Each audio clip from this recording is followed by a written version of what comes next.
Čau, tak jsem tady zase já, Šafy, a dneska se podíváme na další video ze hry Conflict of Nations. A jestli to nebude vadit, tak v tomhle videu bych se samozřejmě zaměřoval na svůj stát, ale dával bych větší prostor i dalším státům v mojí koalici, aby bylo víc kontentu a kdo ví, možná vás to bude bavit víc, než když se soustředím jenom na sebe. Ještě bych chtěl připomenout, že skoro 90% z vás nemá odběr, takže to běžte i hned napravit dolů pod video.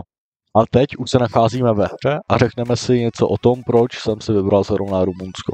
Když se nad tím tak zamyslíte, tak Rumunsko je vlastně strategicky dobře umístěný stát, který má kolem sebe spoustu malých států a tak má docela velký potenciál. Tak, ale teď už k samotné hře.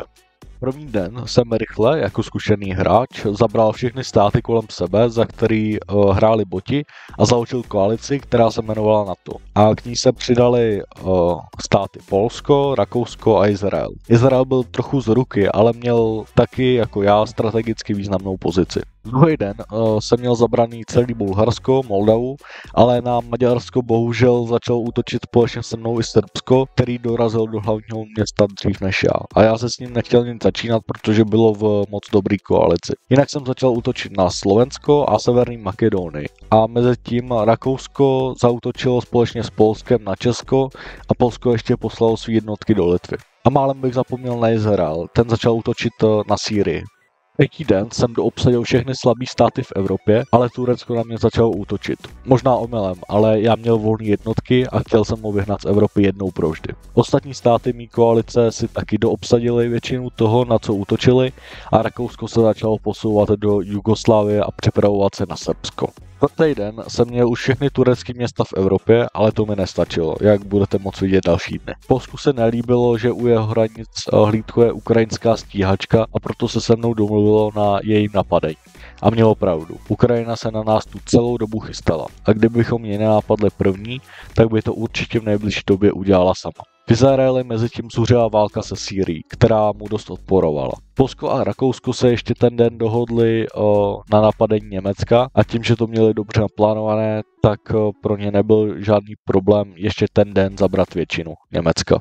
Pátý den, když jsem se připojil do hry, nevěřil jsem vlastním očím. Ukrajina se na nás musela opravdu dost připravovat, protože se zdálo, že je neporazitelná. Izraeli se mezi tím povedlo obsadit Sýrii a pomalu se začal připravovat na Turecko společně se mnou. Šestý den jsme s Polskem začali konečně vyhrávat nad Ukrajinou, ale z východu ji napadlo Rusko, který mi omylem vyhlásilo válku, na kterou jsem ještě nebyl a dlouho nebudu připravený.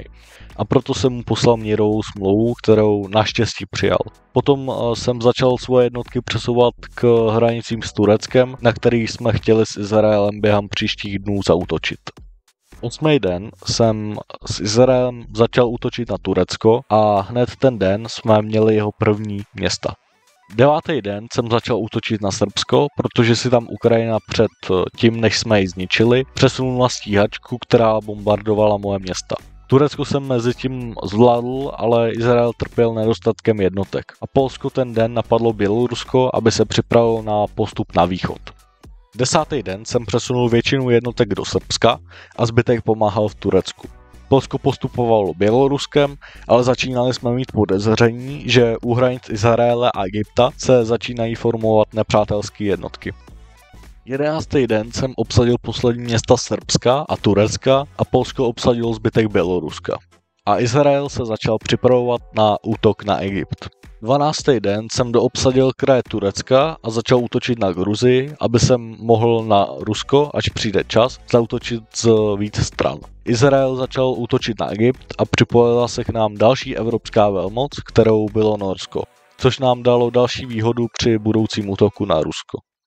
14. den jsme s Polskem začali útočit na Rusko ve velkém, ale Izrael měl velký problémy s Egyptem, i když jsme mu poslali pomocné jednotky. Egypt se na něj musel dost připravovat. A Rakousko s Itálií, která nebyla náš spojenec, ale chtěli jsme ji jenom využít, začali útočit na Francii. 15. den jsme s Polskem a Norskem pomalu postupovali Ruskem. A díky tomu, že jsem zaútočil ze dvou stran, tak jsme se skoro nezastavili. Izrael mezitím začal vítězit nad Egyptem a začal se vyloďovat na jeho pobřeží. 16. den jsem všechno území, co jsem chtěl z Ruska měl, ale moje plány byly mnohem větší. Napadlo mě ovládnout celý pobřeží Středozemního moře. a ještě Rakousko ten den doobsadilo Francii. 17. den jsem začal pracovat na mém velkém plánu. Začal jsem útočit na Řecko, který pro mě nebylo nic těžkého a padlo celkem rychle. 17. den jsem doobsadil Řecko a domluvil jsem se s Rakouskem, který měl našetřené jednotky na napadení Itálie. Polsko s Norskem mezi tím pořád obsazovali kraje Ruska a začali se připravovat na vpád do Asie. 19. den jsem já jenom zbrojil a Norsko s Rakouskem se vrhli na Velkou Británii. A Izrael konečně dokončil válku v Sýrii. 20. den jsme s Rakouskem začali útočit na Itálii, já použil svoje lodě a Rakousko útočilo na souši. Šlo to s ní celkem hladce, ale v moři jsem měl problém s jejími ponorkami a loděmi. 21. den jsme Itálii zabrali většinu měst a já začal přesouvat svoje jednotky do Libye, kterou jsem chtěl s Izraelem napadnout. A když je řeč o Izraeli, tak ten začal útočit na Saudskou Arábii. 22. den jsem se vylodil v Libyi a s Polskem jsme začali útočit na Kazachstán, který ovládl celou Čínu a byl klíčový pro postup do Asie. Rakousko doobsazovalo Itálii a Izrael pomalu postupoval v Saudské Arábii. 23. den se k našemu útoku na Kazachstán přidalo i Norsko, ale zatím jsme se nesetkali s žádným odporem. Já pokračoval v postupu v Libyi, ale Izrael měl problém se Saudskou Arábií, která měla dobrou obranu. Tak jsem mu poslal posily. 24. den jsem doobsazoval území v Kazachstánu a Polsko s Norskem postupovali do Číny. V Libyi jsem si zabral vše, co jsem chtěl a čekal jsem na Izrael, až bude mít volné jednotky. A začal nám všem dělat starosti další velký stát, Brazílie.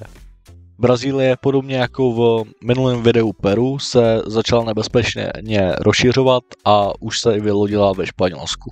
26. dne jsme s Polskem a Norskem obsadili zbytky Kazachstánu a já se začal pomalu připravovat na dokončení mého velkého plánu na obsazení celého Středomoří.